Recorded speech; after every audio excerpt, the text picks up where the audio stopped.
ఓం నమ శివాయ నమ. ఈ వీడియో ఏమంటే కొన్ని మిషన్ల గురించి, కొన్ని సామాన్ల గురించి, కొన్ని వస్తువుల గురించి, ఇంగ్లీష్లో పెట్టిండే మిషన్ల పేర్ల గురించి మనము తెలుగులోకి ట్రాన్స్లేట్ చేసుకొని పేర్లు పెట్టుకోవడం ఈ వీడియో. ఎవరైనా చదువుకుండే జ్ఞానవంతులుంటే, చదువుకుండే విద్యావంతులుంటే కొన్ని సామాన్ల పేర్లు, కొన్ని వస్తువులు, ఏ వస్తువుల పేర్లు అయినా సరే తెలుగులోకి మార్చుకొని, ఇంగ్లీష్లో పేర్లు తెలుగులోకి మార్చుకొని పెట్టండి. మీరు పెట్టిండేదే పేరు అవుతుంది. ఇప్పుడు వచ్చేసి ఒకదానికి ఈ వెల్డింగ్ మిషన్కి పేరు పెడుతున్నాను. ఇది బ్రహ్మాస్త్రం.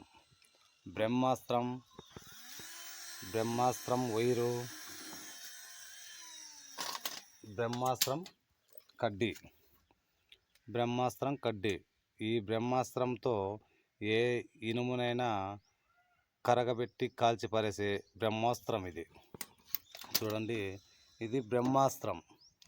ఇంకా చూపిస్తాను. మన తెలుగులో కావచ్చు, మన భారతదేశంలో దేవతలు ఎక్కువ జనం ఉన్నారు కాబట్టి మనము దేవతల పేర్లు పెట్టుకుంటాము. కాబట్టి ఇది హ్యాంగల్ గ్రైండర్ అంటారు. దీన్ని హ్యాంగల్ గ్రైండర్ పేరు వచ్చేసి విష్ణు చెయ్య. ఇది విష్ణు చక్రం. ఇదైతే విష్ణు చక్రం ఇదైతుంది. ఇది గమనించుకోండి బాగా.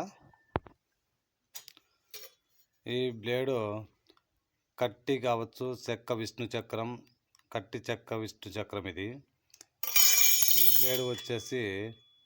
ఈ బ్లేడ్ వచ్చేసి ఇనుము విష్ణు చక్రము వచ్చేసి, ఇది వచ్చేసి త్రిశూల శక్తి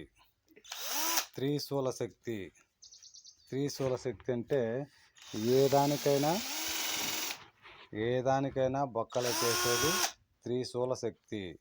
ఇది ఇలాంటి పేర్లు పెట్టుకుంటూ మనము వస్తువుల పేర్లు, సామాన్ల పేర్లు పెట్టుకుంటూ మనం తెలుగులో పేర్లు పెట్టుకోవడం వల్ల మన పిల్లలకు కూడా ఇలాంటి ప్రతి ఒక్క సామాన్లకు కూడా, ప్రతి ఒక్క మిషన్లకు కూడా పేర్లు పెట్టి దీన్ని డైరెక్ట్గా పిల్లల చదువుల్లోనే మనము తెలిపించుకుంటే ఏదైనా తొందరగా పని వాళ్ళకి బాగుంటుంది, తొందరగా తెలుసుకోవడానికి బాగుంటుంది. చదువునే ఈ మిషన్ల పేర్లన పెట్టాల. ఇప్పుడు తెలుగు చదువుకోవాలా, మళ్ళీ కన్నడ చదువుకోవాలా, మళ్ళీ హిందీ చదువుకోవాలా, మళ్ళీ ఇంగ్లీష్ చదువుకోవాలా. ఇన్ని చదువులు చదువుకుంటా పోతే మనకు భాషలు నేర్చుకోవడానికే చదువులు నేర్చుకోవడానికే సరిపోతుంది టైం అంతా. ఈ విద్యలు నేర్చుకోవడానికి కాదు. అందుకే ఈ దేశం అభివృద్ధి కాలేకపోతుంది. ఏ ఇంజనీరింగ్ పని అయినా సరే మనం తెలుగులో ట్రాన్స్లేట్ చేసుకొని మన పిల్లలకు తెలుగులోనే చెప్పుకుందాము. మంచి విద్యావంతులవుతారు. మన దేశంలో 2 స్కూళ్ళు ఉండల్లా, 2 చదువులు ఉండల్లా. 1 విద్యావంతుని చదువు, 2 భక్తుడి చదువు. 2 చదువులు ఉండల్లా అని ఎందుకంటున్నానంటే, భక్తి విద్య అని ఎందుకంటున్నానంటే, ముందుకు ఎప్పుడైనా సరే ఈ విద్యలన్నీ వెనుకబడిపోక తప్పవు.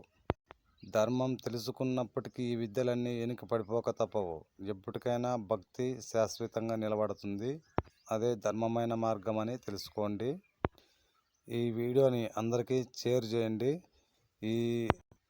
ఈ చదువుని విద్యల విధానంగా మనము చదువు మార్చుకుందాము.